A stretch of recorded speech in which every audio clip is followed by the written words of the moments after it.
Американський журналіст телеканалу NBC похизувався незаконною поїздкою до Криму. На початку свого репортажу Кір Сімонс прямує потягом через незаконно зведений Кримський міст з території Росії. Тобто на окупований український півострів він потрапив незаконно. На це відреагували в Міністерстві закордонних справ України та натякнули, що журналіст-порушник матиме клопіт з українськими правоохоронцями.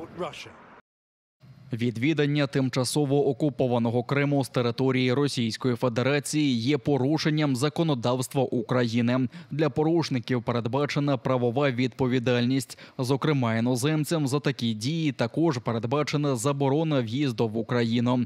Компетентні органи України нині встановлюють обставини незаконного відвідання журналістом NBC території Криму. Про зневагу до людських прав та репресії в Криму Сімонс обмовився хіба двома словами. Решту часу він знімав рекламу Путіна та російських військових, а найголовніше поставив під сумнів потребу звільнення Криму, бо, за його словами, місцеві жителі чинитимуть опір Україні. Свою тезу він підкріпив коментарями лише двох людей на вулиці окупованої Керчі. Russian or Ukrainian? Crimea is Russian. Да. Журналіст NBC швидко став героєм російських пропагандистів. До слова, Кір Сімонс не вперше їм підіграє. У жовтні минулого року він прилетів до Казахстану, щоб взяти інтерв'ю в Олександра Лукашенка, який вважає себе президентом Білорусі.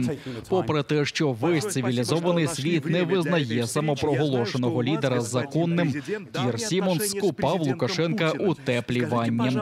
Запитував його про душевні переживання Путіна та як той витримує тиск Заходу.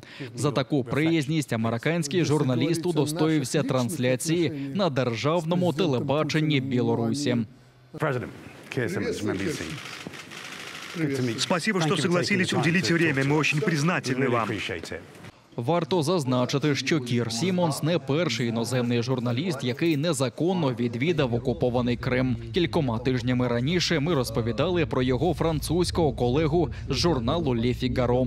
Такий собі Ален, всупереч українському законодавству, приїхав на розмову з зоомародером і власником сафарі-парку «Тайган» у Білогірському районі Олегом Зубковим.